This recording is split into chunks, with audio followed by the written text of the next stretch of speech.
Yo, big up, big up, big up, big up. Big up to Analyze Dunya. Big up Sea Time. Big up to Summerine. Big up to Ziriab Jamal as well. I think I've done this right. You lot hearing me? I've got the wickedest dry mouth at the moment, so I need to go make myself a drink. But in the meantime, between time, I'm gonna let the man like Analyze Dunya's prophet himself drop a couple words before I come back, and I'll load up a quick hand. But yeah, fuck it though. See, the difference is I've been drinking tea with no caffeine in. I've been drinking the Dalgety, the honey and ginger tea. It ain't got no caffeine, so it's not doing nothing to me at all. It's a little bit too late for me to be up. No caffeine. Yeah. Big up to the insomniacs out there as well. For the people who can't sleep no matter what. Dan, ask Ziriab Jamal why he blocked me. How about that? Ask Ziriab. Big up to Lady Spade. Big up Vedi Vision, man. Big up yourself, bro. Ziriab in the chat. No, I'm gonna set up a chat in a sec. Give me a sec. Yo, this is Sam Harris in church, yeah? Taking Sam Harris to church, right? Then G. And I just don't even know what's happening. Sunday, yeah? Church business.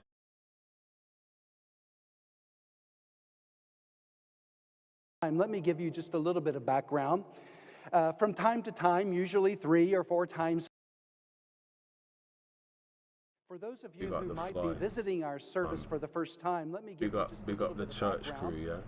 From time to time, usually 3 or 4 times a year, instead of a sermon that I deliver from the pulpit, we offer a conversation of faith. And the point of this conversation of faith is to invite someone who is a thought leader in our city or in our nation, and we explore some of those important ideas in that particular field. Today, I am grateful to have as our guest Sam Harris. Sam is a celebrated writer, podcaster, scientist, and someone who has also been critical of religion. I've read many of his books, and I always find them engaging and challenging. So to put it bluntly, we have one of the nation's leading atheists inside one of the nation's leading churches. What could go wrong this morning? Would you please welcome Sam Harris? Welcome, Sam.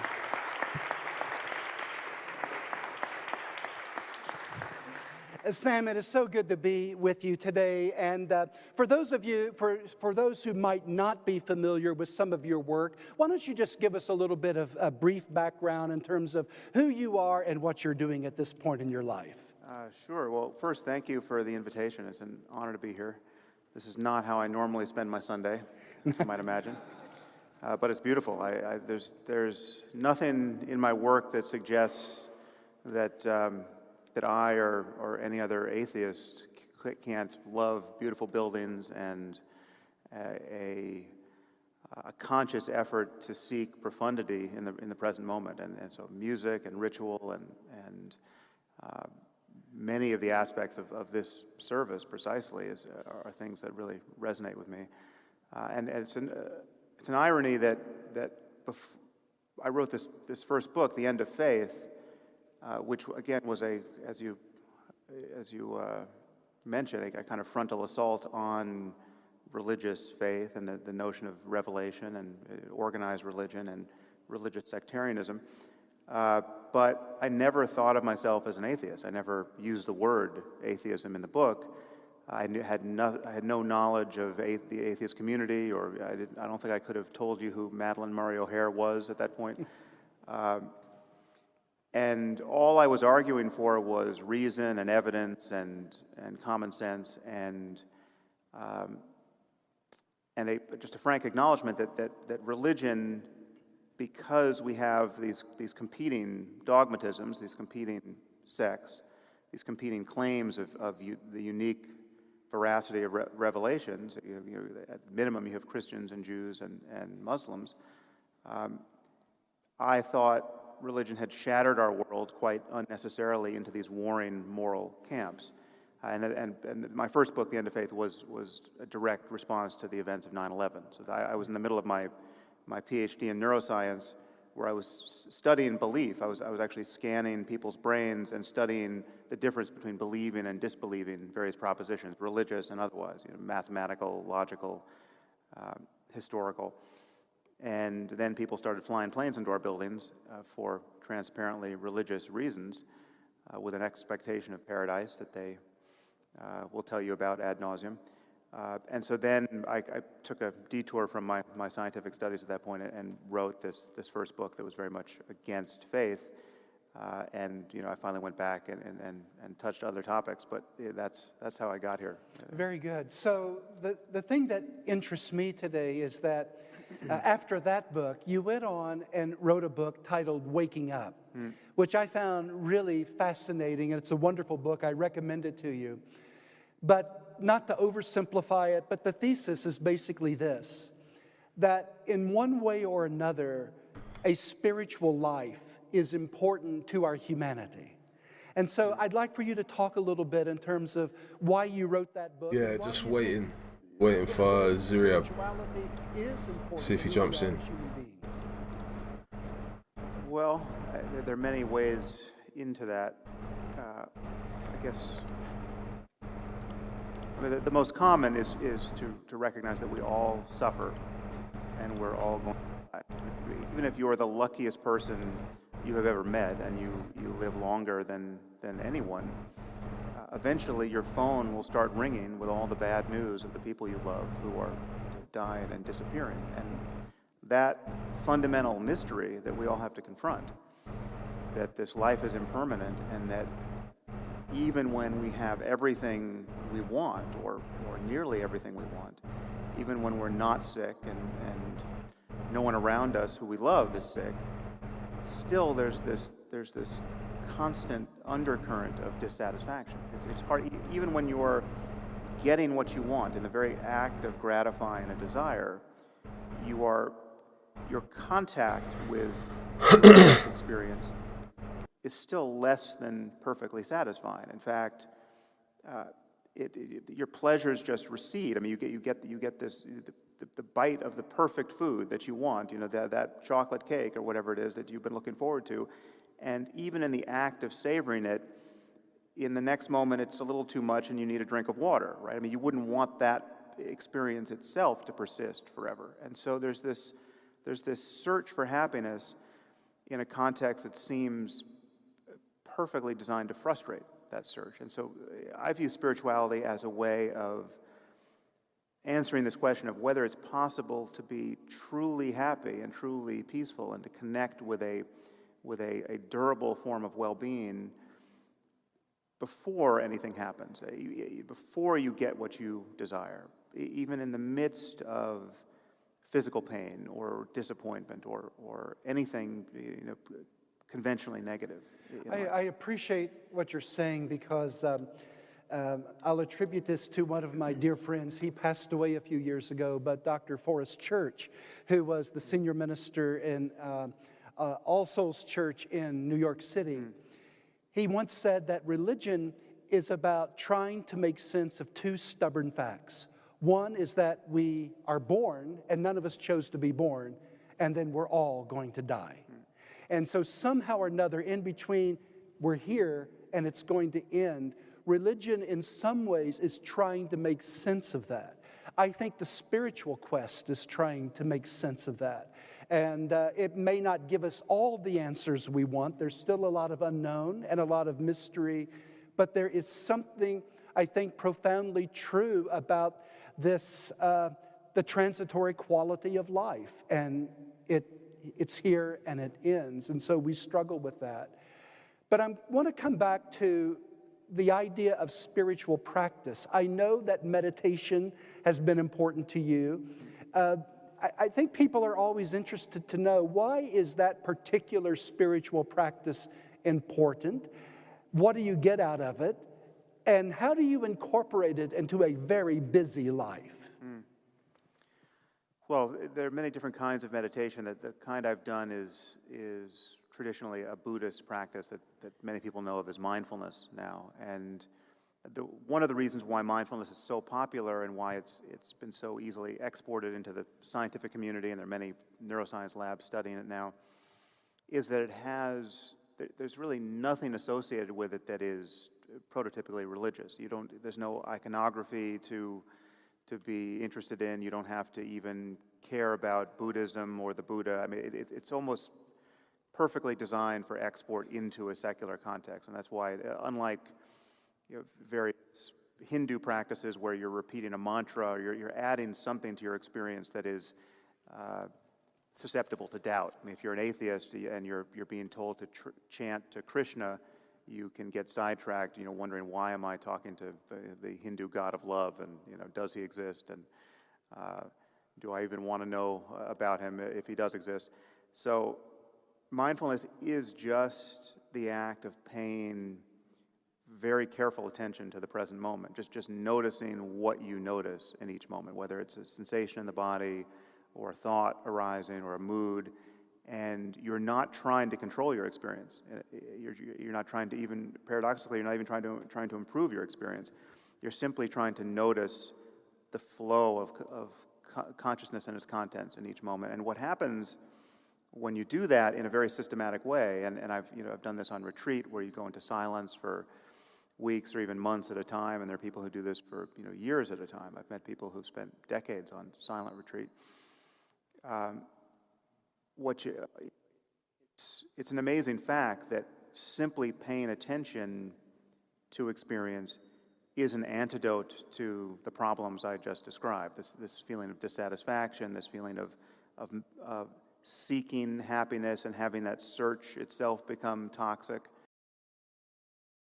Yo, someone find out my man's net worth. I'll tell you something about. Yeah, I want to know how much he's worth. Talking like that. And you can uncover in merely witnessing experience the fact that consciousness itself has an intrinsic quality of well-being. That which is aware of sadness isn't truly sad, and that which is aware of joy is the same thing as that which is aware of sadness. And so you can keep falling back into that position of merely witnessing, and that can become very, very expansive, and that can become a context of a kind of self-transcending love and happiness.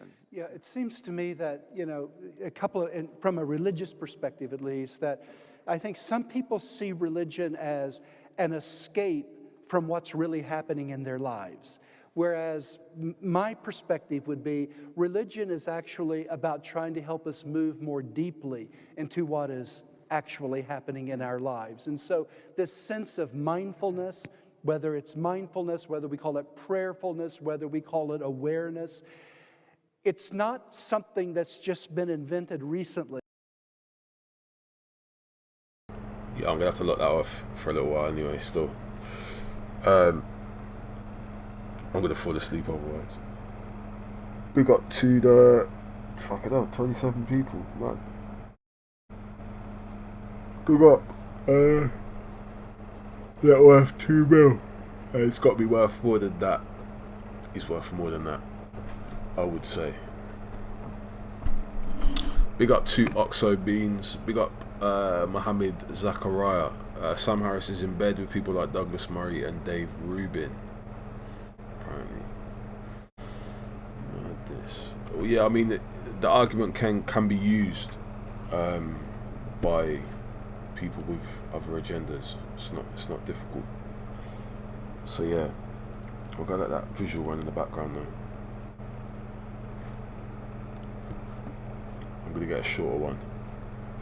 That's like an hour and 20 something minutes. I don't think I've got that much time. Can I tell a lot with that? They use blind trust, mindfulness, and them things there. Apparently it works. I don't know if that's what he's saying. Oh, red thing. I see TYO lurking. Where's Ziri at, man? I'm going to be around for this cup of tea. If no one jumps on, then I'll lock off until tomorrow, and I'll just come back in the morning. Big up to Melanated Goddess. Yeah, man, good conversation today, just to round up the convo with scientific method. So yeah, I think we locked horns at one point. True thought I was dissing science, and I wasn't really dissing science. But yeah, it developed into a good conversation. Unfortunately, it didn't exist in the like replayability, so it's gone over the threshold, the 12-hour mark, so that didn't get recorded. So it didn't exist to the watch back in the future, to the people watching it back. Fucking I can barely speak. Shit. Did you watch the Tommy interview, TOITN, with the Russian lady? Yes. Did you see the comments section? They were saying, she's married to a Turk. She's married to a Turk. Fucking hell. Cause yeah, RT got a little bit, he did get a little bit right wing. I was discussing this with Pat before, man. RT is basically, they'll back anything that's kind of against the British state, British government's position. So if it's like Tommy Robinson, if it's Extinction Rebellion, it doesn't matter. Anyone who's like against the state, they'll give airtime to. See if I can get that one up, actually. That might be an interesting one to listen to. Yo, and TY, you're gonna have to tell me, because I don't know if people have heard, yeah, but a lot of ground is shifting. People getting caught up in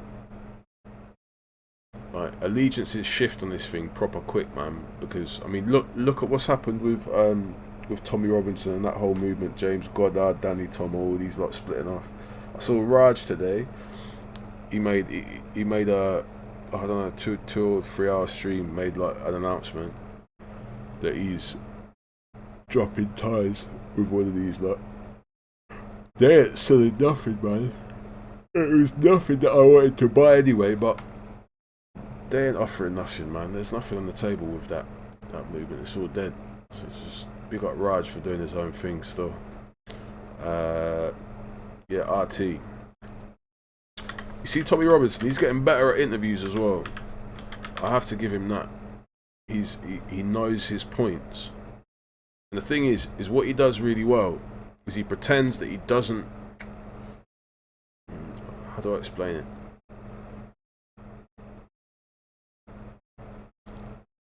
He preempts certain points, certain questions that are going to be asked, right? He knows certain questions are coming, but when they actually get posed, he uses like 15 seconds of like bluster to go, oh, it's for the press always want to talk about Islam and just basically goes off onto this like separate line of justification. He's good at it, man. He's definitely been like media trained. And big up the people saying like Respect had been like media trained or something. I heard some conspiracy theory like he's been media trained. Tommy Robinson has been like media trained. That's a man who knows how to conduct himself in front of a camera, and that's no disrespect or not to discredit Respect at all, but Tommy knows how to use a camera. Raj has Inman in his ear. TOITN, trust me, he's pulling the strings when it comes to Raj. See with Raj, you mentioned his name 3 times on the channel. Same with Ras, actually. You mentioned either of their names 3 times on the channel. It's Candyman business. So yeah, who's the American dude getting rude with scientific method like that? No, it was some new guy still. I did get up his channel. He seemed alright, man. He was just a little bit, he was proper trying to like drag out the point, and G Block hasn't really got no time for that. But I was a little bit more patient than most. But yeah, he was kind of making like I don't know, that kind of quantum consciousness arguments and stuff, and I don't know, just asking questions about the Big Bang. But yeah, still, Dan, I scoped out Tan's website for the first time and noticed you in the Discord server. Yeah, I got on Discord like last week. And yeah, I got invited in. I am indeed. Would like to watch that interview again, to be fair. What, the Tommy Robinson one, yeah? Let me get that up. Sorry, I was talking about doing that. 28 minutes, yeah, I can do a little pause run on this one. Let's get it up.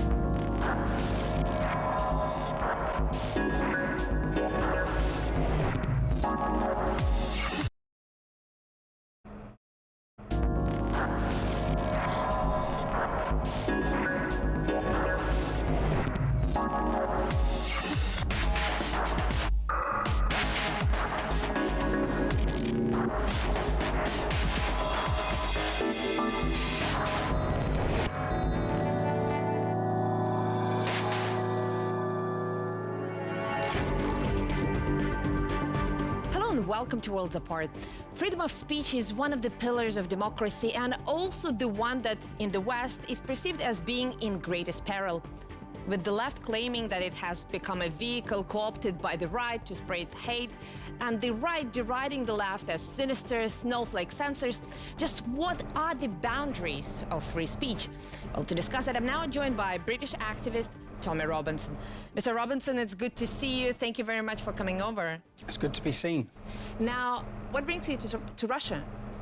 I'm giving a presentation tomorrow to explain the history and the dangers of what's called grooming, which is more of a rape jihad. Mm-hmm. Now, speaking about the topic of your talk, correct me if I'm wrong, it's titled The Rape of Britain. Yo, did you hear that shit? Mm-hmm. Man said rape jihad, you know. Mad thing. I know that you are prone to generalizations, but isn't... I know that you're prone to generalizations. Wicked. That too broad and too... Yo, look at that jaw. No, I can't even put it back, but that jaw, Tommy's got some proper, like, thumb jaw, man. Got some mad-shaped jaw. When she just said that, prone to generalizations. Dread. Too threatening of a statement. No, it's not. And prone to generalizations, I say... Ah, you caught that one, didn't you? Prone to generalizations, I say. First, in my raping discussion, I talk about Islam, not Muslims in general. Not every... How can you talk about...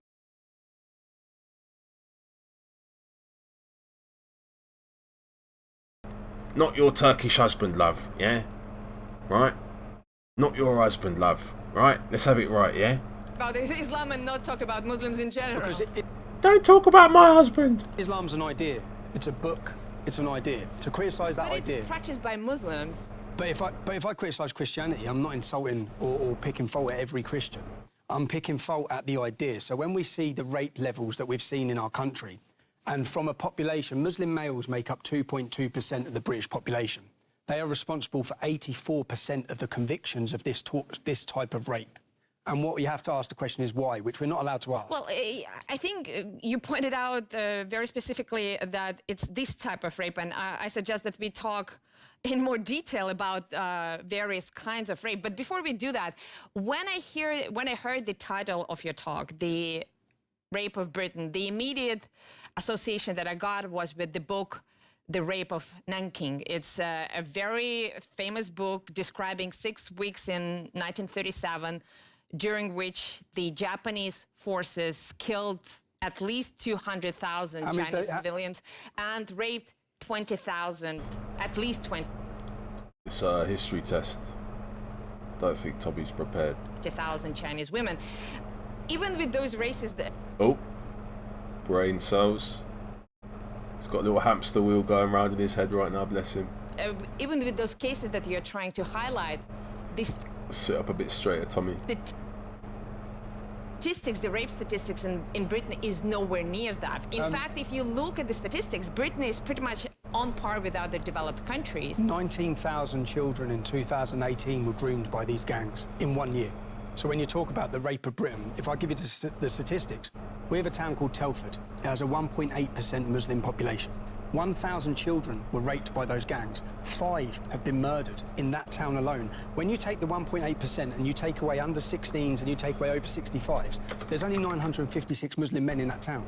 The police have identified 200 in Operation Chalice. That means that 21% of the Muslim men in that town have been involved. That youth's from my ends. These youths, them two youths there from my ends. They're from my ends. In the rape and torture of our... Jamie and Akhtar, I know them. Daughters. Mr. Robinson, 21%. you refer to them That's Oxford. as Muslims, but, you know, I'm not a Muslim myself, but Yes. I'm That's Oxford as well, that's the Egyptian youth. married to a Muslim, Okay. and I know for a fact that Islam imposes very strict limits on Again, Oxford.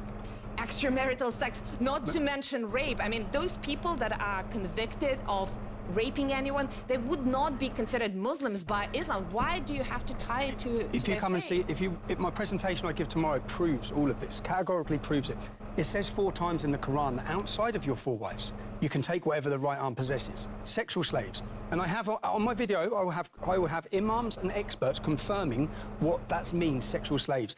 I also look at witness testimonies from the victims. And I also listen to what the perpetrators said in court. So the men, when they were sentenced in Rotherham, all of them chanted Allah Akbar.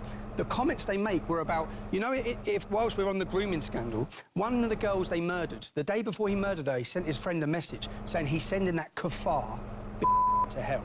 But Kuffar this is being his non-Muslim. understanding of Islam, but I'm sure you would agree that there are hundreds of thousands, millions of Muslims who would be just Totally. as No, revolted of at course. the idea of a girl or, you know, a boy or child being raped as they are. And by referring to them as Muslims, you are also tainting those individuals because they subscribe to the Muslim faith as well. I'm not tainting them. What I'm saying is, if 84% of convictions are Muslim males from 2.2%, why do you think that is?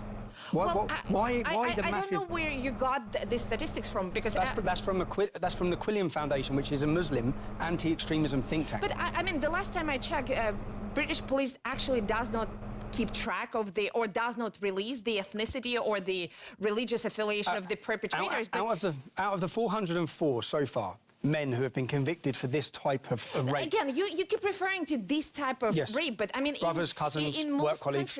countries, developed countries, and the UK is no exception here, the majority of rapes are perpetrated by the locals, and in the British case, it would be white males. Are you saying that a British girl being raped by her British neighbor is somehow less offensive than a British girl being raped by her ethnic Pakistani neighbor? No, it's not. What I'm saying is that you have type 1 and type 2 in the UK. That's how it's learned. Type 1 is where gangs of men who know each other, they're usually related. In most of these cases, in every town and city, brothers, cousins, work colleagues.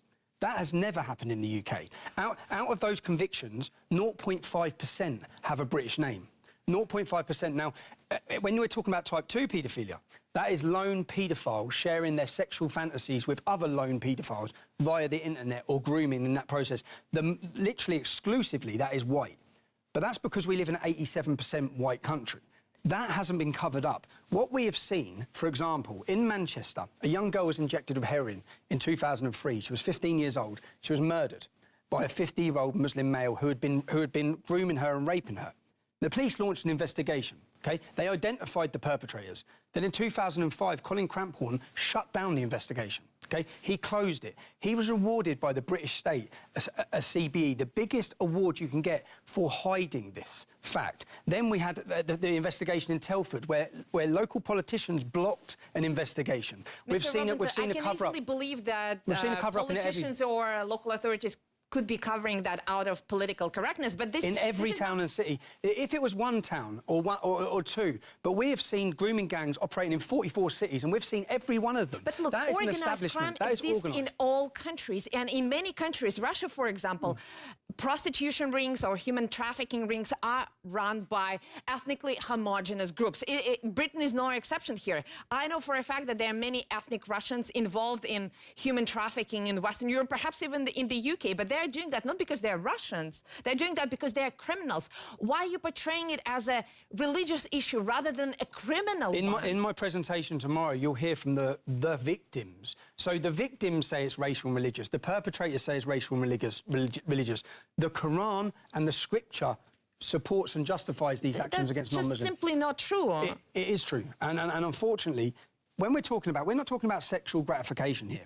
We're talking about one young girl, 12 years old, had her tongue nailed to a table Another young girl, they heated up an iron rod with the letter M and they scalded it on her bum at 11 years old because she was the property of Muhammad. These girls are being tortured. I can take any book. I can take Bible and use it as a pretext for the most horrible crimes. But are you actually believing that those are the people of faith? I'm saying they're following the teachings of Muhammad. Muhammad had sexual slaves. Muhammad legitimized and had... Come on, I can tell you that lot from you know, it's explained in the Bible, he slept with his daughters. I mean, but we are not using that in a literal sense. I mean... what I look at tomorrow is what the victims were told. So I give the statement, we can have sex with you once you start your period, OK? Then I question, let's have a look whether that is Islamic. For example, in Pakistan, they tried to ban underage marriage, and it was found by the ideology of Islam that it was un-Islamic. Why would marrying a child and having sex with her, a child, be un-Islamic? We have had 30 children married in the borough of London, in one borough of London. Islam is a very large religion, and there are many strains within Islam, and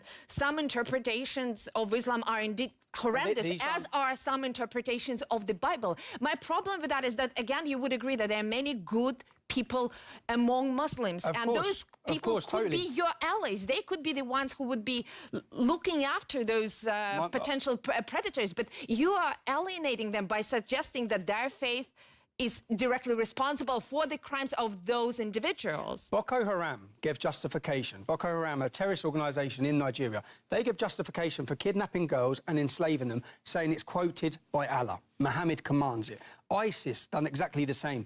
ISIS are taking slaves, Boko Haram are taking slaves, and across every town and city in my country, they're taking slaves. My worry is, if we're worrying about me offending some people with my speech, a generation of my daughters, a generation of our daughters have been kidnapped and raped. You are a self-described British patriot, right? Yes. And I'm sure you know that the British legacy in some countries is pretty abhorrent. I mean, take the colonial crimes in Africa, in India. For example, just as recently as the 1950s, the British forces used rape and castration to put down uprisings in Kenya. They paid compensation to the victims a few years back.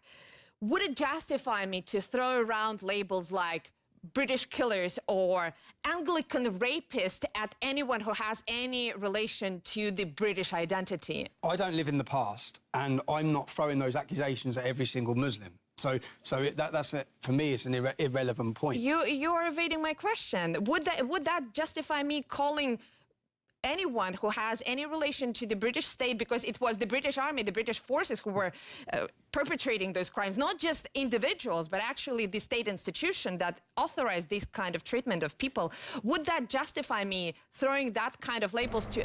I'll tell you something, this sort of interview would have killed Tommy Robinson in like 2012.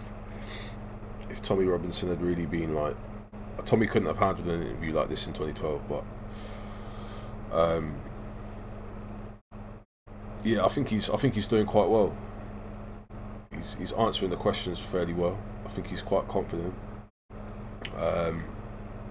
But yeah, big up Ms. Earth Walker, fuck Dutty Robinson and all of his supporters. Yeah, man, I don't really too follow these. Yeah, man, you can't follow these lot. These lot will definitely let you down. I don't know about people arguing about prophets letting you down or this religion letting you down. A human will definitely let you down. Don't put your faith in any of these people, man. I'm going to let this run for a little bit more. Play a few more videos. Yeah, if you got any ideas for videos, just type the title in the thing and I'll go through it. But yeah, big up to Sea Time, big up to Orient Express, big up to Amir, Al Cindy, big up Are You Correct?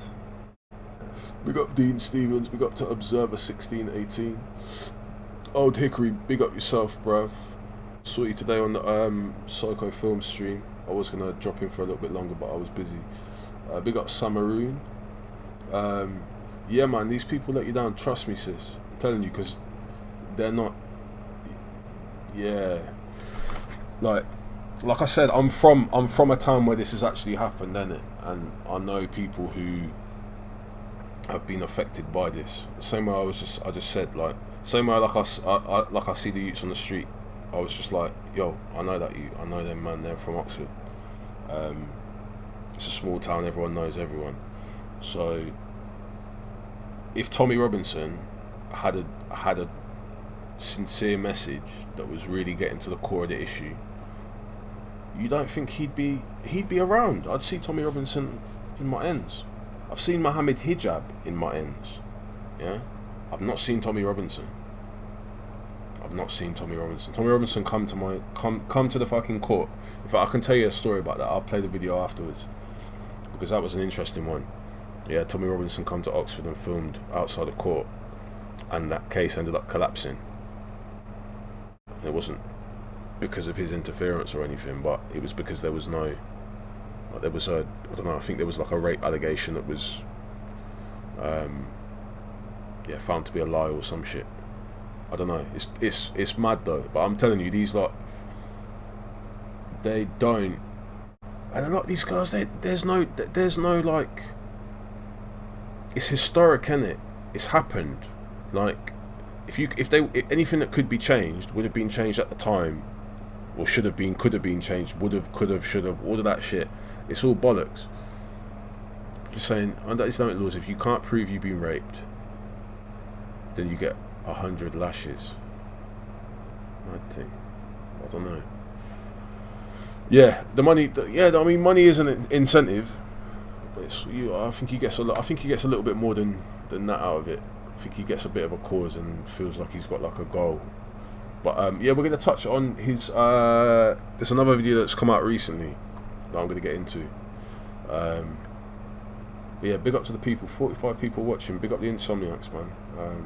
At anyone who is connected to the British state. No, it wouldn't. But I'm not throwing those accusations at anyone that's connected to Islam. But you're referring to them as Muslim rapists. No, they were Muslim rapists. But I mean, how is it different from the British rapists then? Because these men are Muslims and they're rapists and they're raping young children. And those men were also British and they were rapists and they castrated individuals. I have no problem with you labelling those people who commit those crimes as British rapists. You don't have to tell me the injustices. No, but I mean, we are talking about generalizations here. Because I'm not generalised. I'm talking about Islam. People have to get the understanding that Islam is an idea and Muhammad is its founder, and we have a right to criticise and look at his life. Because when you look at his life and you see that he pillaged, he murdered, he raped, his wife, Sophia... There's a lot of violence in most holy books. But if you understand, say the Beslam school attack was what woke me up. That was my... I think he just said Beslam, like Bedlam, and it's Beslan. Moment that changed. I don't consider those people... Changed his life. Nah, man. Tommy Robinson's been trained. Did you hear what he just said? He just mentioned the Beslan school, the hostage situation, which for people who don't know was it was a hostage incident that took place at a school, yeah, in a town called Beslan, and yeah, it ended. There was a lot of school children were killed. The terrorists were killed. There was another one a little bit before that in a theatre, if anyone remembers, in Moscow, I think. And the Spetsnaz, the Russian special forces or whatever, they like put in this injected or pumped this knockout gas into the theatre to try and like incapacitate the terrorists, and they ended up killing loads of people. But the chances of Tommy Robinson waking up at this point, he's chatting faff. He's chatting faff, I reckon. But he knows his audience. He's in Russia and he knows what to talk about. People Muslims at all. I mean, okay, you don't. But with the Beslam school attack, there was a Jewish tribe. He said Beslam again. And they surrendered to Muhammad, yeah? And this is in their scripture, Sahih Bukhari. This is in Ibn Ishaq's bio. But you have to understand the relevance of it. This is why it's so relevant, which I'll show tomorrow. Because when the Taliban took children in Pakistan, in Peshawar, when they what Muhammad done when the Jews surrendered, he pulled their pants down. Whoever had pubic hairs was beheaded. But that's Mr. exactly Robinson, as somebody who's reported from a lot of front lines, especially from the Muslim countries, I know that that's what the Taliban done. The Taliban give a statement saying they done it because many of those people were killing Muslims.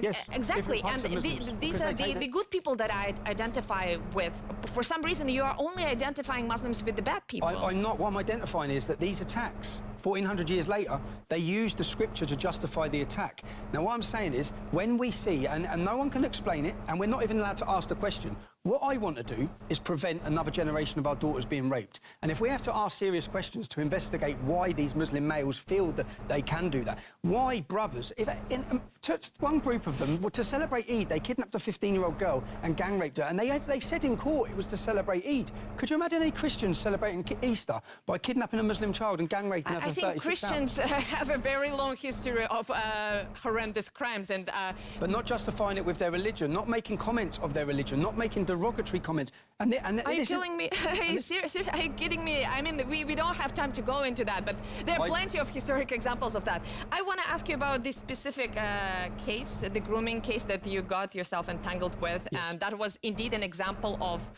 an ethnic gang specializing in sexual predation.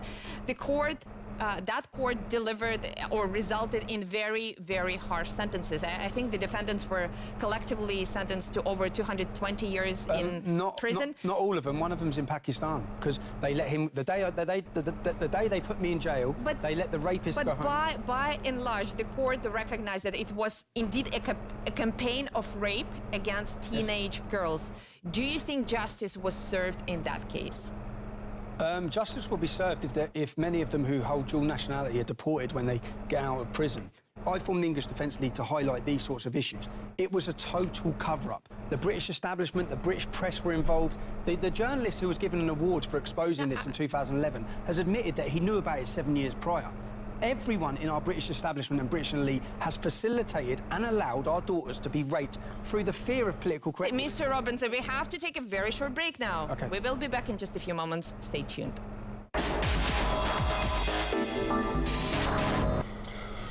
So what people were saying will continue after the break. What people saying in the chat, it was bad what happened with those rapes. I don't and never can respect that, totally wrong. How crazy is he slandering Islam? It's crazy demonisation. 12-year-old girls who reach puberty can be punished for having sex with groomers by 100 lashes who have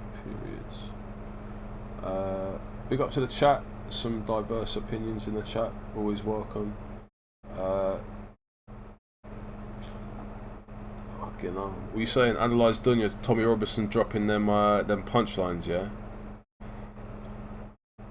Analyse Dunya's like, he dropped that reference about pubic hair. Saying these are the go-to bars for the Islamophobes, yeah? Mad thing. Tommy Robinson is using the Gish Gallop fallacy, an easy way to win debates. I don't know about that. I've not heard of that fallacy. I'll check that out. Big up to Yusuf Ambani. If you're new, please do subscribe to the channel. So I'm just running a little video session at the moment. Panel will be open in a bit though. Big up to Job View. He's jumping from one topic to another, totally unrelated. Yeah, but just see if he's keeping up with the questions, because the questions come in a certain order, but they paint an overall picture. Like, she's got like 20 questions, right? She's going to ask those 20 questions in a certain order. He's got to be ready. But yeah, what are you lot laughing at? I don't even know. Fuck knows. Anyway, yeah, carry on.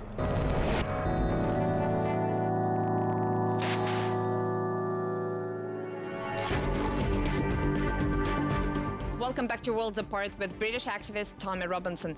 Mr. Robinson, just before the break, you were talking about this culture of silencing. And I think in many countries, the authorities do underreport those cases, specifically out of fear of encouraging ethnic hatred and that, or religious hatred. That happens in Russia as well. And yo, big up Avi. The topic, it's been organic really. We were talking about atheism at the start, and then big up to Malik East. He said, have I seen the new video? And I said I had. So now we're watching that video. We are just going to process that, and then I'm probably going to talk about the LGBT thing in Birmingham. I think there's going to be some link up between Tommy Robinson and some Muslims, possibly TY. I don't know where TY is. Maybe you can come and explain that. How old was Tommy when Beslan happened? Probably in his like early 20s, I reckon. They're prone to laughter.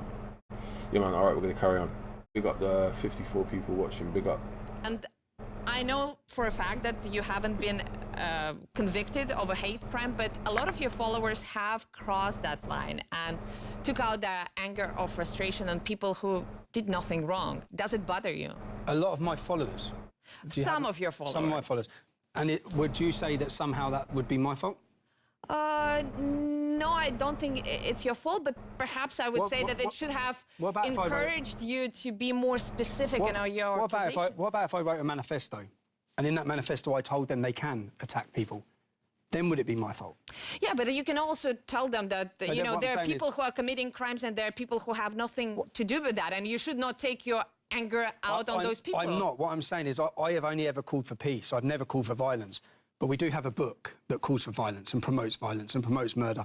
And people were so quick to stem me with what some of my so-called followers may have done. But then when it comes to Islam, and you have a Muslim like who beheaded Lee Rigby, and he hands over 55 verses in the Quran that he says forced him to do it, we're still not allowed to talk about Islam. We're not allowed. And as you said, I'm banned from every single social media, OK? That's not one. I'm banned from YouTube. I haven't got PayPal. I'm banned from all of them. We have laws in my country against inciting hatred.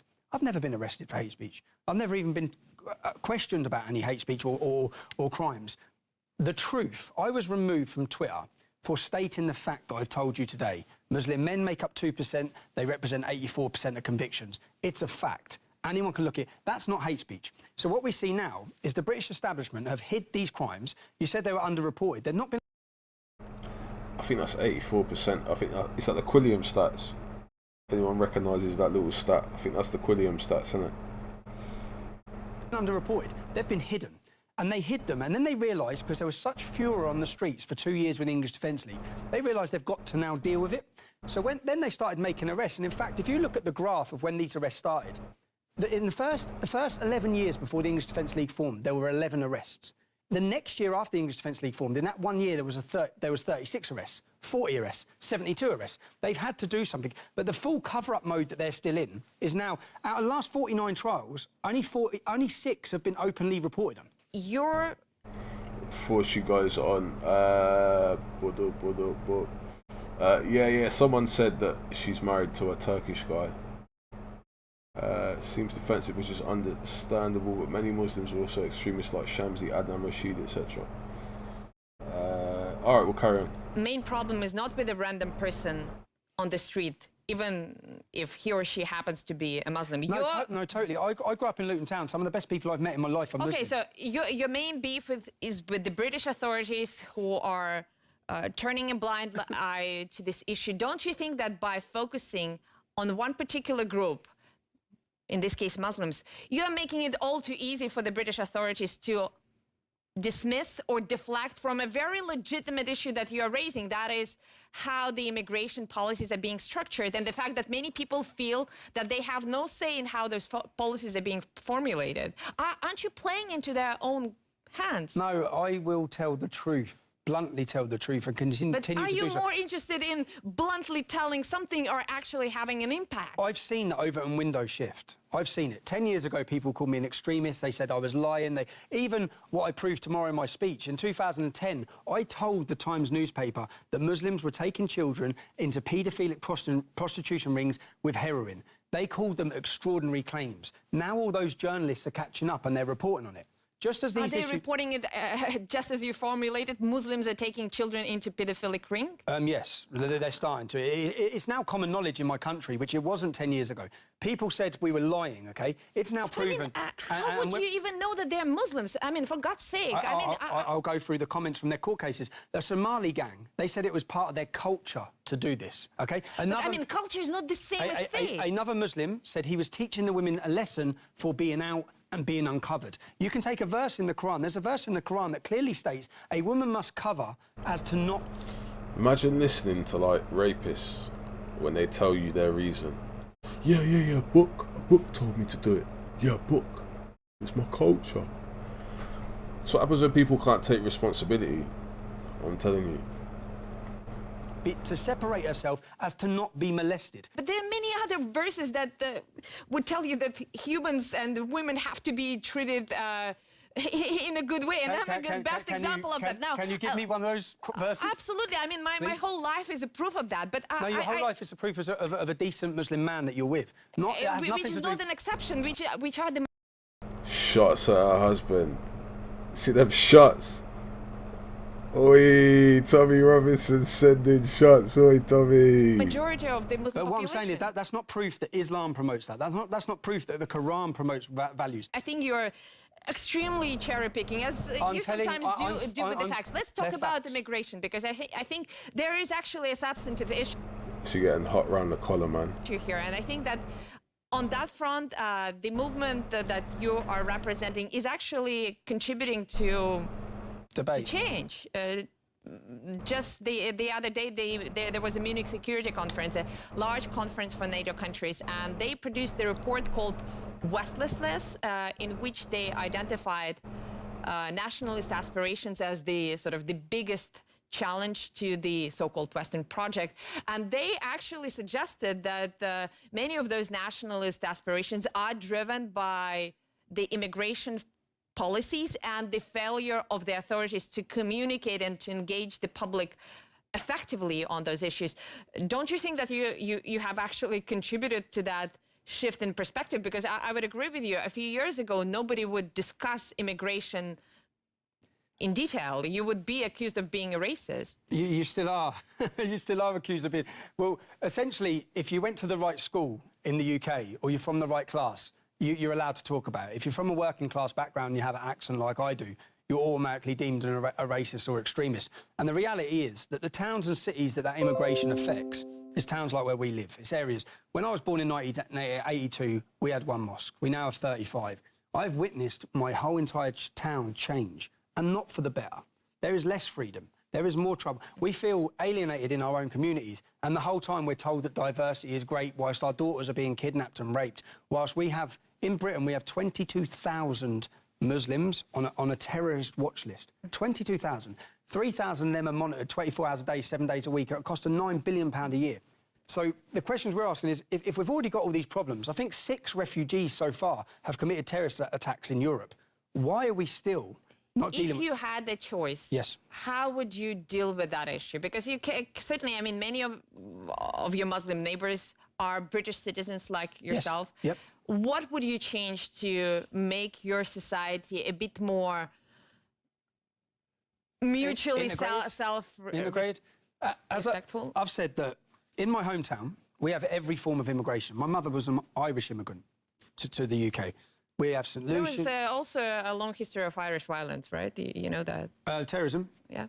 Yes, but as you said, Irish violence. If it was Catholic violence, the Polish might have got involved or the Italians might have got involved. I mean, it was a war my point is that violence is not exclusive to any particular group, right? When my mum come to Luton, they had no blacks, no dogs, no Irish was on the doors. So I know about discrimination against people based on what other groups do. But what I'm saying is, St. Lucian, Jamaican, Bulgarian, Italian, all of my friends, we have integration. It actually works with the different communities. The one section that does not is the followers of Islam. And I'd say that's pretty much because we have 35 mosques, many of them funded by Pakistan, and many of them funded by Saudi Arabia. We shouldn't take any Saudi money, Qatari money, That's a political problem. You understand that? That's not a religious problem. You're absolutely right. This country, for example, we also have, as I said to you before the recording, we have a large Muslim population, but the state does not allow the Saudi money to fund our mosques. Neither are Qatari monies allowed here. And that's done specifically to protect the local version of Islam from foreign influences. That's a political problem. What do ordinary Muslims have to do with that? Well, no, it's a religion. Well, yeah, and 90% of the imams can't speak English. But when you're on about, say, in one borough of London, we have 32 boroughs of London. In one borough of London, and these children, not 9 years old, were married in Sharia courts in the mosques. Okay, so that's to do with the imam. They're marrying children, which is against British law. They're marrying children. Some of these, and I'll read this tomorrow, and this isn't from my view. This is from a women's rights, Kurdish women's rights organisation. You have to throw that not at a random Muslim on the street. You're confusing. Lay it at the feet of the British government for allowing that to happen. And the promotion of child marriage under Islam and the promotion of paedophilia under Islam. It's easy, and the British government. I do lay it at the British government for allowing it to happen. I lay it at the British government. The most recent terrorist The most recent terrorist who just come out, who committed an attack recently, they knew he was going to do it. They were following him at the time, and he still got to stab 2 people. Our prisons in the UK are like ISIS training camps. I've been in them, OK? They have taken over our prison system, and they're radicalising, totally radicalising. 800 a year come out, according to our security services, radicalised. Mr. Robinson, you understand that if you continue fuming about Islam, nothing is going to change. I mean, it's already changing. What is already changing? If you look at the biggest populist parties across Europe, they're all fuming about Islam. If you look at, well, I mean, fuming is one thing, but actual change is another. Speaking of which, I know that a few days ago, the British government has come up with a new immigration plan based on various points, which essentially would close the door to unskilled migrants who do not speak English up to a certain level. Do you think that plan goes far enough to address some of the problems that you are concerned about? Personally, no. I think it's a great plan, because anyone who's coming to our country should benefit our country, not come to our country and drain it. And the only people who should be allowed in should also be able to integrate and assimilate. And what we've seen, so Angela Merkel said that multiculturalism has failed. David Cameron said multiculturalism failed. But you just said that it succeeded in your own community, with the exception of Muslims. I'm about to say that, yeah?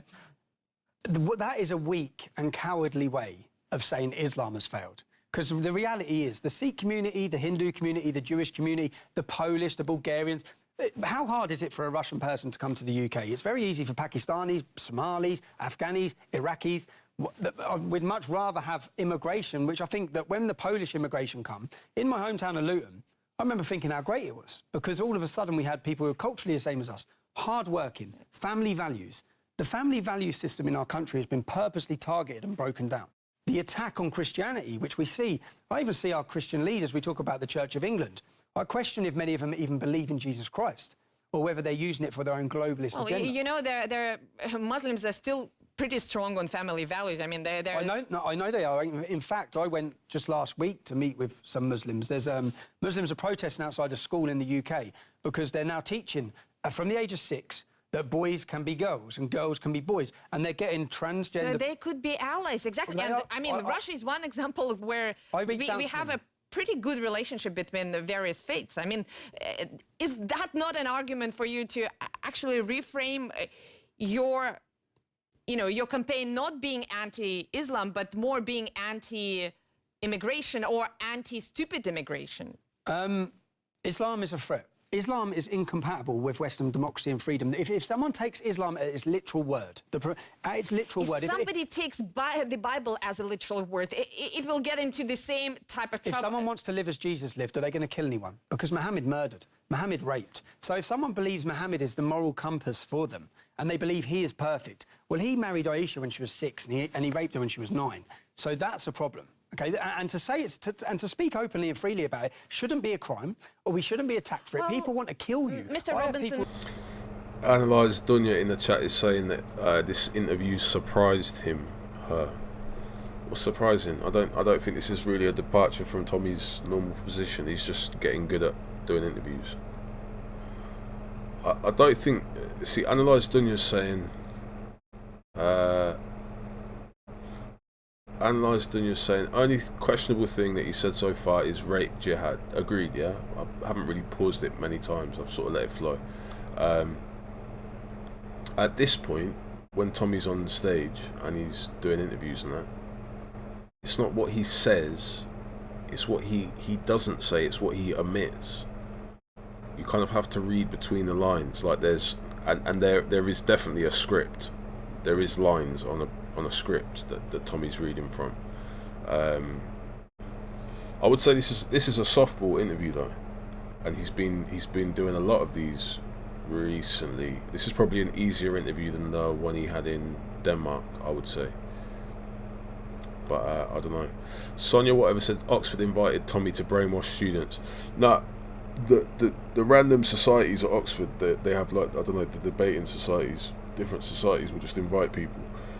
They've invited all sorts of random fucking people there. Like, I thought Tommy Robinson had, like, made it, and then I was like, because, you know, you hear about, like, Malcolm X and certain, like, highly sort of I don't know, intellectual people sort of discussing, like, highbrow ideas, but they've had, like, Michael Barrymore and shit. They have, like, jokes down there, so I don't know.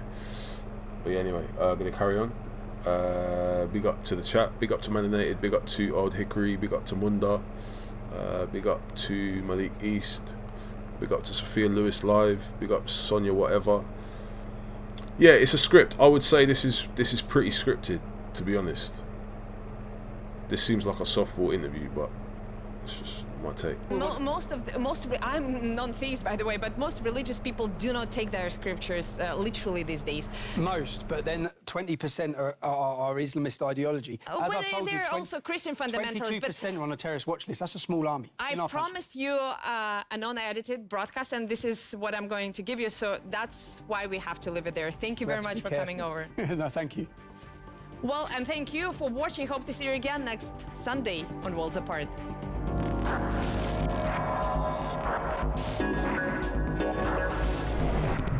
Alright, so I think that's the end.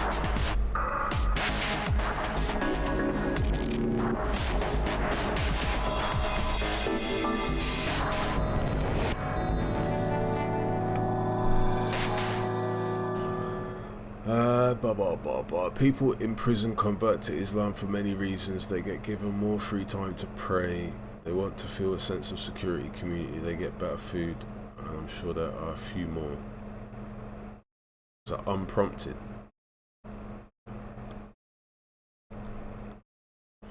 Based Welshman. This RT done blonde is weak. Yeah, she's alright. She's old school, man. She's been around for a while. But yeah, I think RT kind of gave the fake hardball interview. I think that was a softball. It was like an underarm pitch. But yeah, a little bit of pushback. People are saying it's because she got a Turkish husband. Maybe. Doesn't mean he's Muslim. Could be something else. Tommy clutching at straws gets to stir up a storm because everyone is leaving him and he's skid. Big up AC. Yeah, that's it could be the case. Could well be the case. There's probably some money in Russia. I don't think he's over there for the weather. So 9 out of 10 for Tommy's performance. It was a performance. Yeah, he's at this stage it is, isn't it? Let me get this thing up of it's 15 minutes this one. Oh, this is actually from his proper site. I hope I don't get flagged. Imagine that. Tommy Robinson, a national hero. Ladies and gentlemen, he found me in the end and he really had a go. Who's this old geezer? Where did they wheel this guy out from? On Twitter, but I really don't mind. I don't care because actually I think our next speaker. This guy just looks like a generic old guy.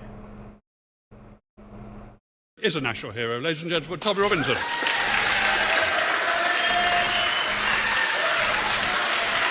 Sargon. Big dog Sargon. That's the chat, cool. Yeah, let's see what he's saying.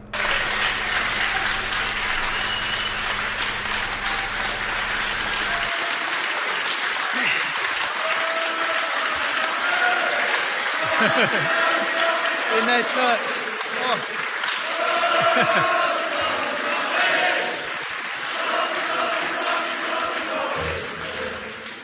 This is getting lower and lower. Some great speech. Was that Lord Pearson? Is that him? As if. Is that actually him? I don't know why I thought he was a heftier guy. I thought he was like a portly fellow. Rotund. Am I ageist as well? No, but he literally just looked like the default like Skyrim old man, but in a suit. Just looked proper generic old man, like NPC old man. But apparently he's like a lord. Okay, cool. That's Lord Pearson. Yeah, so that's interesting. Alright, I'll break down who Lord Pearson is after I've let it run a little bit. They're probably just going to sing Tommy Tommy, aren't they? Speeches. Amy, I was so proud that you didn't falter. So wait, is he talking about Bass Baby? He's on about base day, isn't he? Fucking hell, mate. And taken away at Christmas. James Goddard, you fucking... So I'll just start off by... I was proud of you. I thought it was brilliant. But I'll start off saying don't mess with our kids. Do not mess with our children. It's something that everybody can get behind and must get behind. What a beautiful symbol. Our children, our country, our future. I want to talk about LGBT indoctrination, but more indoctrination in primary. Look at Sargon looking like a fucking smuggington cunt. He's such a cunt. I can't stand him. He's such a smarmy twat. Schools. That's the issue I want to speak about. With LGBT... It's not Lord Pearson. Okay. Generic old guy. Sargon of Akkad is the only notable guy on that little panel. That's Tommy. He's not that tall, is he? Look at him in comparison to the podium. Look at that. Looks like he's on a bit of a... He's got like yellow pages tucked under there as well. But yeah, Sargon's the guy in the middle. T. I want to focus on the T and see how many people are aware that in September, teachings in primary school will become compulsory. At the minute you can take your children out, or you have been able to. Parents have been able to object. Come September, that right will be taken away from you. Yo, Sophia Lewis, what are you saying about all of this then? What are you saying about all this Tommy Robinson anti-LGBT thing? Because I think the T is operative. You're like the operative T, I suppose. I don't know about the BQ, but LGBT is established. What's your position on this? Do you think Tommy Robinson's selling out your position? Because yeah, Avi Sheckelstein, I shouldn't even really call you that because you've changed your name. Big up to Avi Sheckelstein, you know you are. Avi, he said that this is like a pendulum effect. So we'll see if he can flesh out that point. Big up Tommy Bunt Islam, says Banksy Star. Sophia Lewis, you agree with him? What?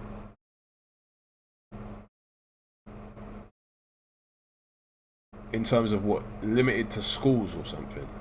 Yeah, I'm going to carry on anyway, but you can break that down. As a father, as an Englishman, I decide as a parent what's right for my children. That should never be taken away.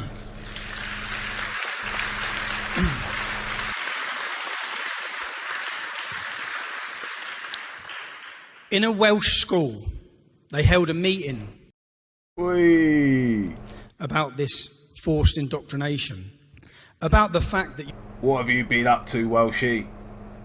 What meetings you been conducting, Welshie? You will no longer be able to decide what's taught to your child. 90% of parents objected to the law that's coming. In Wales, they followed straight through anyway. Ignored the 90%. We know that so often. Ignore the majority. Ignore what they want. We're going to decide what we're pushing forward with. Now, the wake-up moment for me, and the moment that really shone a light on this for me, is how many people saw the protest of parents in Birmingham, Muslim parents, outside of schools. I'll be honest. I saw it, and I thought, actually, it fits with what I talk about. Is this homophobic Muslims following the teachings of Islam?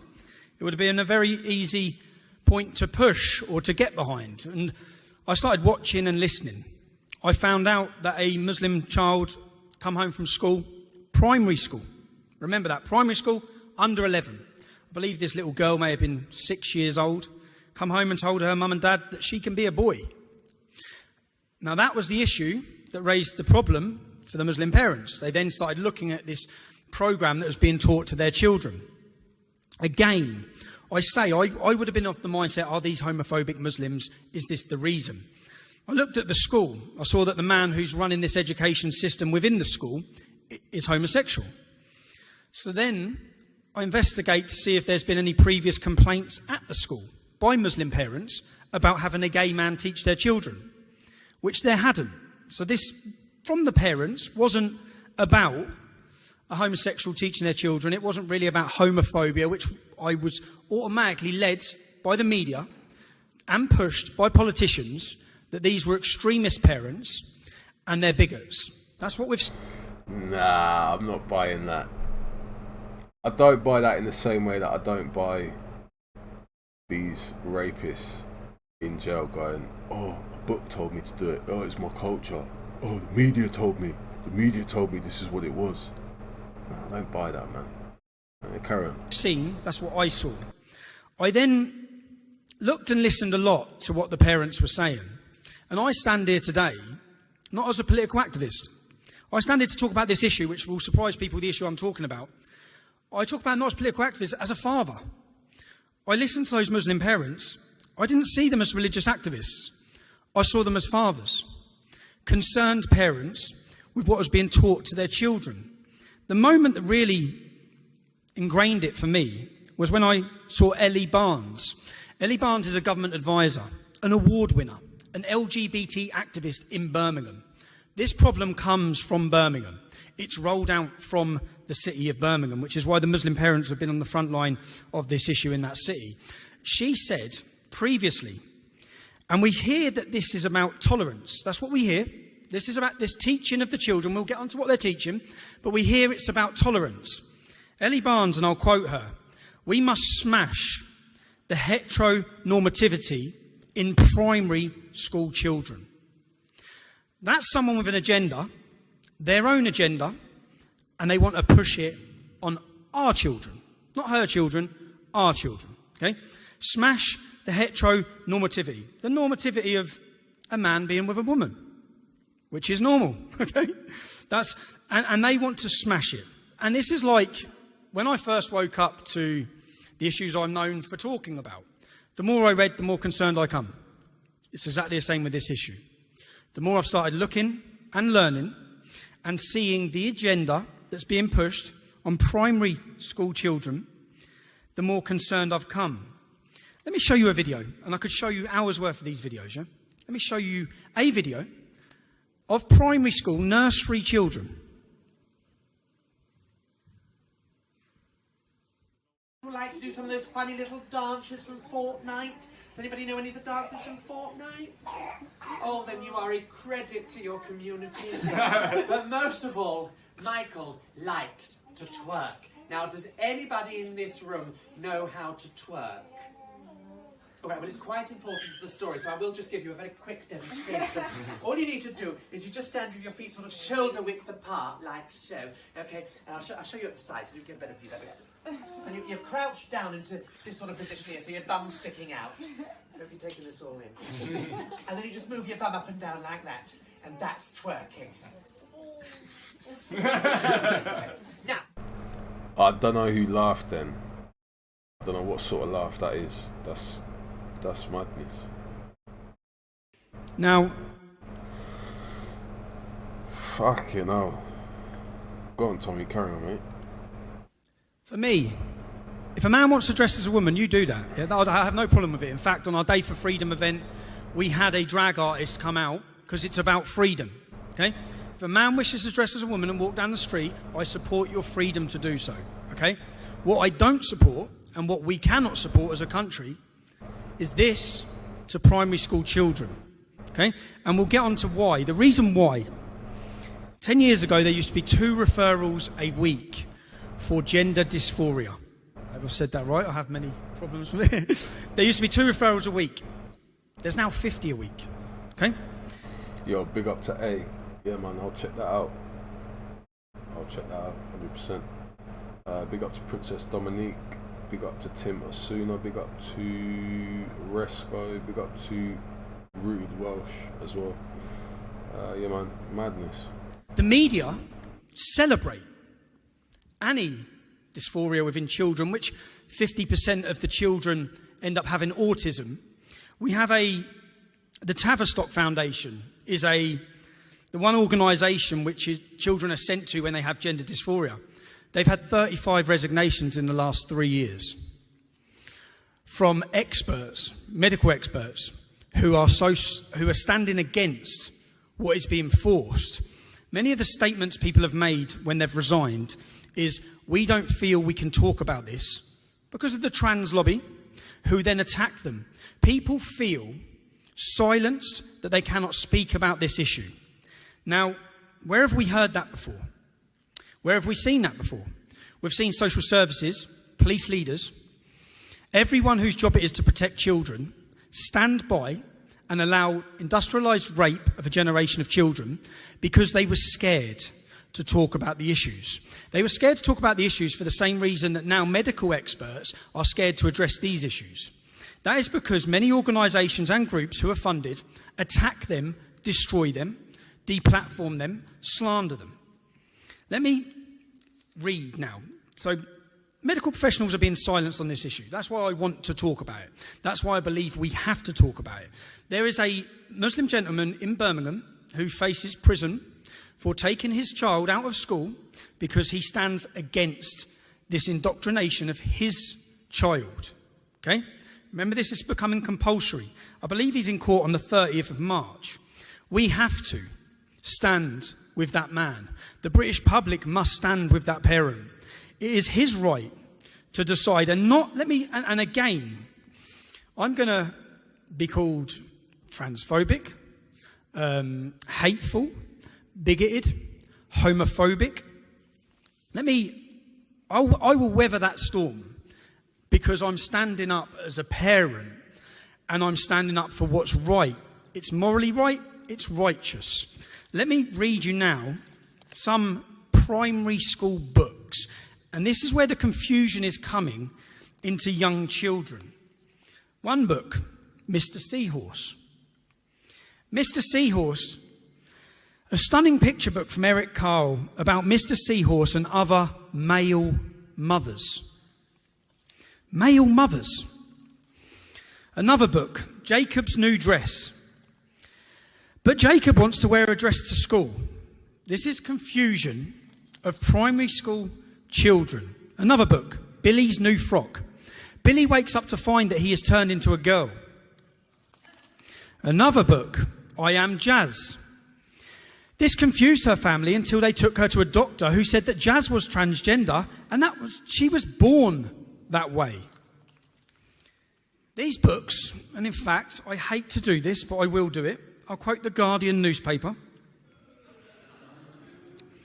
Another book, and my issue on this is they're primary school children, okay?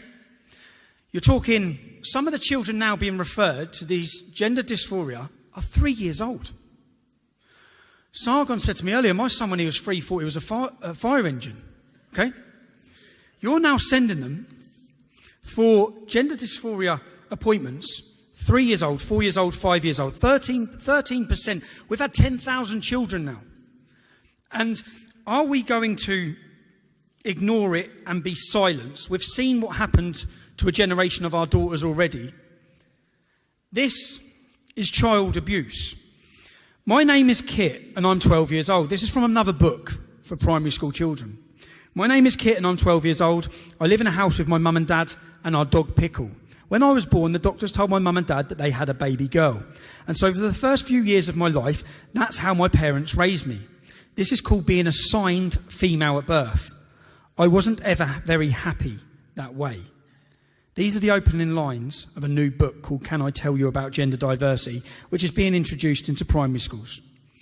You wonder why you are confusing our children. We are sitting on a trans time bomb of confused young children growing up. And when we talk about, I've spoke about the way that people don't feel free to speak about this. I've watched as the Muslim community, the more I've looked into it, they've been silenced in Birmingham. They've been silenced, they've been stigmatised, they've been slandered as extremists. I've seen the local politicians condemn them. Lister, you got yourself, man. Yeah, I'll do a little review of this if you're up in a little while. I think this will be finished in about 5 minutes. Jump on, man. They're parents who have fears and worries about what's being taught to their children. The message I'd like to give about this organisation and about activism to the British establishment. Do you know what's crazy? This is all happening under a Conservative government. Not under Jeremy Corbyn's Labour Party, under a Conservative government. The silencing and the fear aspect. We want to become an umbrella for... I thought you said respite then. Madness. People across the country, the 90% of Welsh citizens who opposed this, and it was forced anyway. We want to give a message to the British establishment that if you think this is going under the carpet and quietly passing through for compulsory teaching in children's education by September, if you think you've seen problems outside schools in Birmingham, you haven't actually seen anything yet. Because, and I'll put the olive branch out to the parents in Birmingham, I think that we have to, the British public have to support them. The main problem here is that many parents will not even be aware that drag artists are being brought in to speak to children at school, to read nursery rhyme books, that these books are becoming part of curriculum teachings. The increase going up of over 2,000% each year of gender dysphoria. So, in that, as a father, as a guardian to my children, I will not allow a nanny state to remove my parental rights. Big up Talachan, man. Big up Talachan. Sorry, I'm gonna get it rolling proper. Big up T, man. Big up to listener. Yeah, I'll open up the panel in a little while. I'm just gonna get this let this play through. And I want to make sure that people join. If you wanted a movement to join, I urge you to join it. I urge real LGBT activists. We've come a long way in protecting gay people's rights. I'd be the first person to speak up for gay people's rights. These videos, this teaching is nothing about gay people's rights. This is about an enforced indoctrination into primary school children. I implore you to join this fight. I implore you to join this movement. The nanny state makes for a terrible educator and an even worse parent. I'd like to thank you all. And again, I'd say we've had some great speakers. I'm proud to be part of a movement that's going to stand up for the citizens who feel silenced. The only way to do it is to spread the word, to join, and to protect a generation of children from what can only be described as cultural Marxism. Thank you. I knew he was going to drop that. That was it. That's the punchline, cultural Marxism. Okay, that's hit the nail on the head, right? On that one, I'm going to run this video from Voodoo Media because it's just popped up, entitled Danny Tomo on the Run. Crazy Tommy Robinson fans. Smug Sargon. Yeah.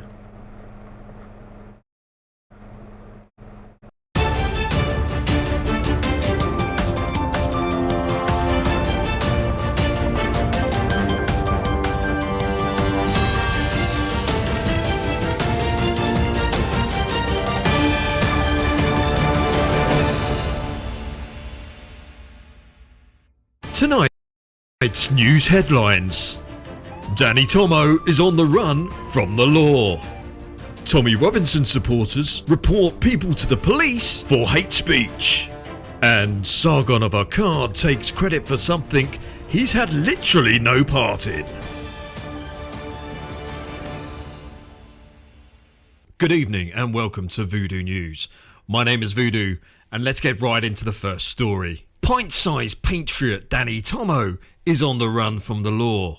Yes, it's been revealed in a video on the Jupiter channel.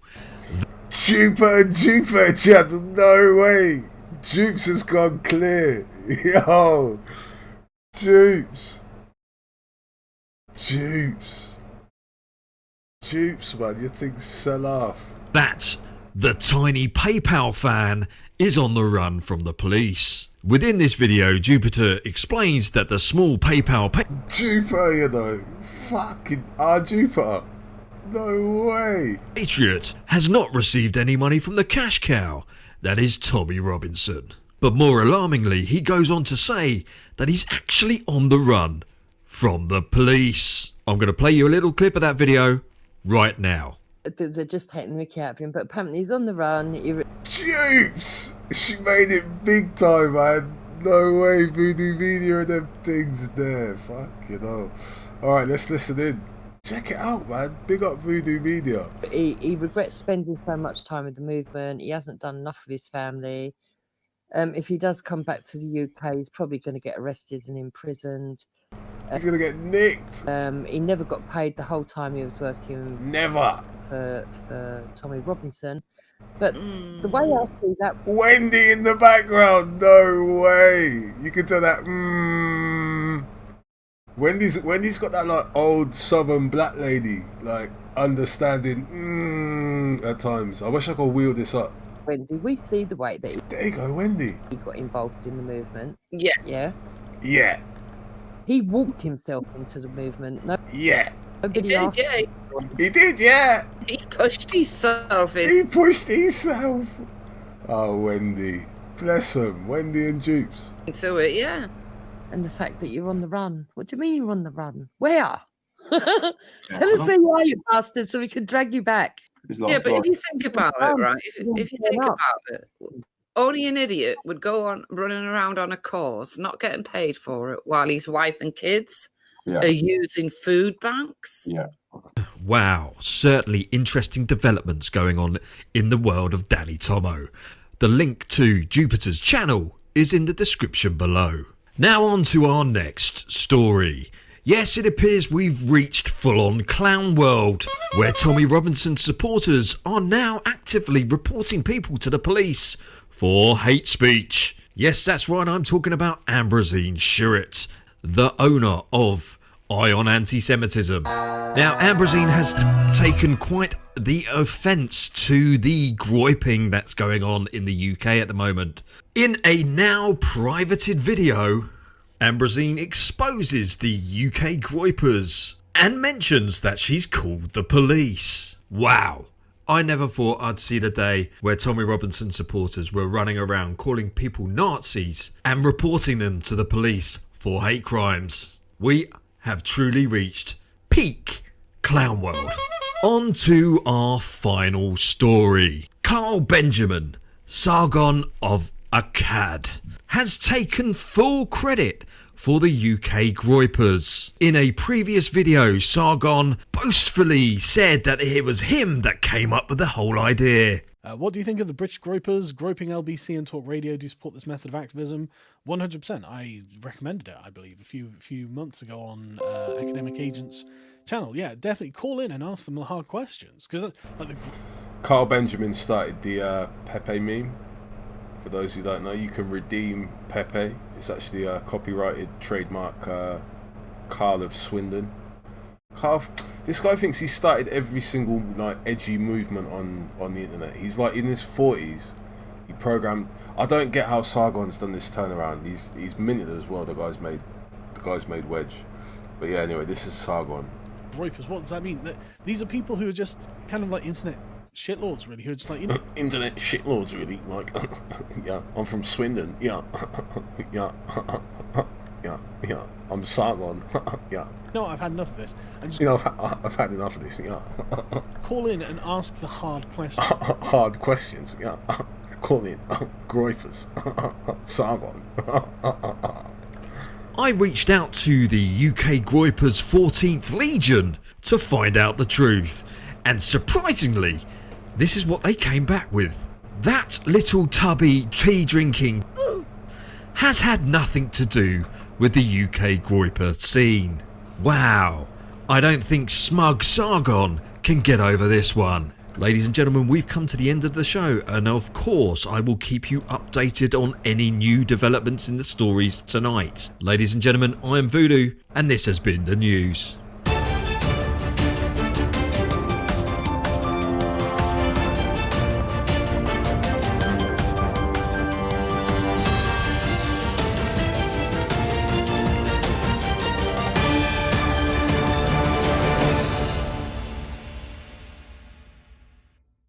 Remember to like and subscribe, as it really helps the channel grow. And remember to press the notification so you never miss a new video. Fucking hell. Yeah, well, big up to Voodoo Media. Yeah, quite a good video, that. Fucking hell, imagine that, Wendy and Jupiter. They're famous. they're the official source of the truth on Danny Tomo. So yeah, big up to the oracles, Wendy and Jupiter, wherever you may be. More videos like these. Yeah, to be honest, this is I can't really maintain many more videos like these 4 a.m. videos, but yeah, I will do some solo review panels. The thing is, it's difficult when I'm on a panel to share content with people and then to see it live, so I can't really do the stop-start stuff, but still turned into a news live stream. No, don't get it twisted, that's Voodoo Media. Big up to Voodoo though, I will get him on at some point.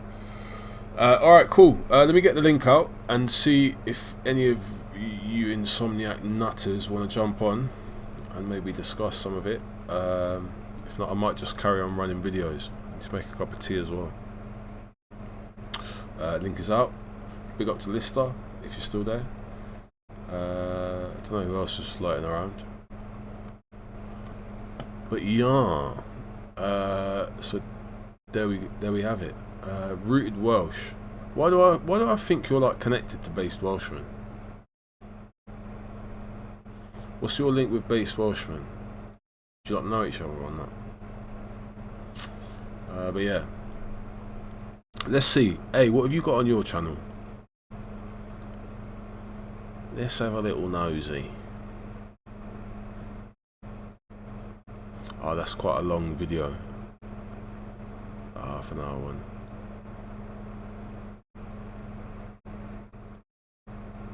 Religious headwear. Interesting.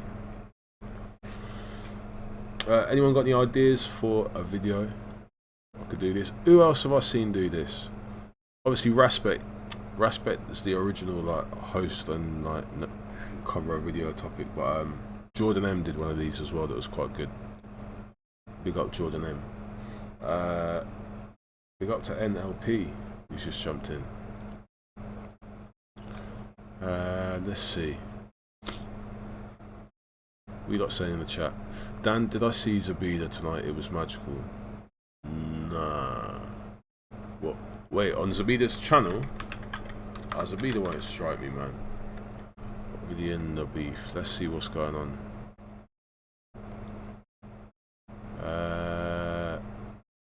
Nah, where was that? Where was that video? Bit late for you to jump on that, it's all good, man. I'm going to play another... If I can find this Zabida video, I'll play that.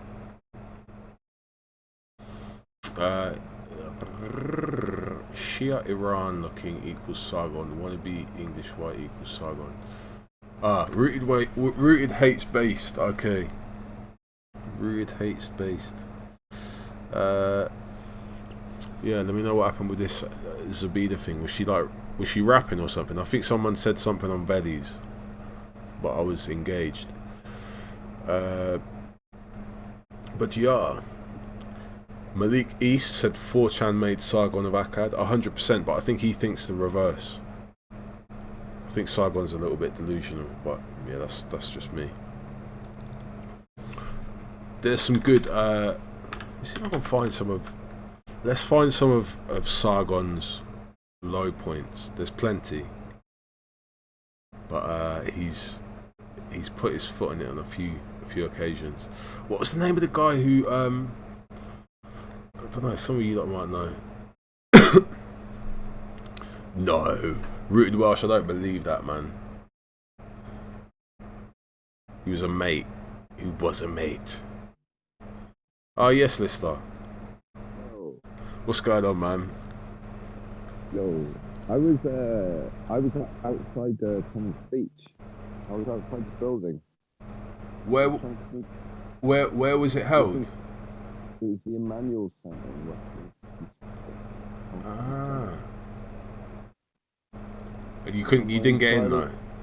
Yeah, I got there at 11 and instantly, as soon as I turned the corner onto the street, there was that Kaz MC woman and Ginger Tony and a couple of others that were all literally hanging heads out the door.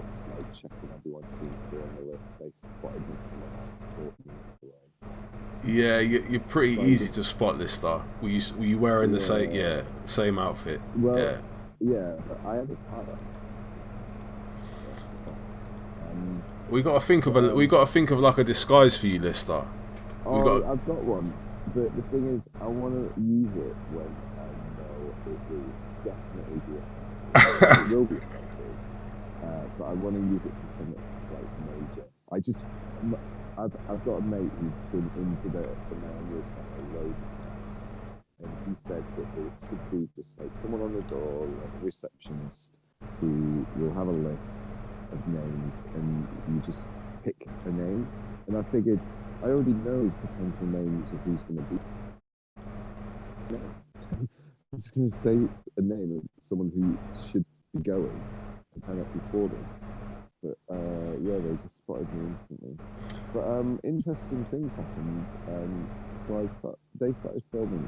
I turned up just without filming, just trying to because that's what I usually do.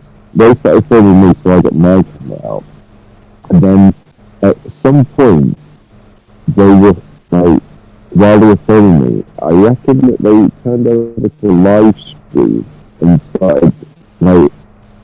And Tommy Robinson was like watching in the background. Like I started talking about, I kept talking about how I'd answer questions. Sorry, one sec, Lister, because I know it kind of adds to the kind of clandestine nature of the call, but no one can hear what you're saying. It just sounds like whispers. So everyone's like leaning in for added we're all in on the conspiracy with Lister. He was trying to sneak in to see Tommy. Everyone's into it, but we can't hear what you're saying. Alright, sorry man. Is this better? Give me a sec. Sorry, I just put some crazy boost on. I'll switch it off. Yeah, sorry about that. Right, cool. Sorted out. Thanks, Banks. Banksy, cheers. Yeah, I just tried to boost your audio and it didn't work. So yeah. All right, you should. Yeah. I'm lying in bed now. No, it's all good, man. I was surprised that you jumped on. It is pretty late. I took over from Veli at about, what time is it? Nearly 2 hours ago, and I've just been kind of reviewing various bits of footage. But yeah, interesting stuff with Tommy Robinson. If you go to my Twitter, there's like a little thread of like a couple of videos with the highlights. It's like I uploaded about an hour of footage, all of my footage, which lasted about an hour onto YouTube. But on Twitter, there's like a couple of minutes for the best bit. And Tommy, like literally, Tommy Robinson is in the background when I take things. He's like, "Oh, did you hear that?" And I'm like, "Who are you talking to?" Let me put up some of the videos. Oh yeah, okay, I see. All right. Forget the first one with Peter McElveen. Let's do the second one. Is this the one that says "Just remembered they also called the cops on me"? No. There's one that says "This was fucking hilarious." Okay, hold on.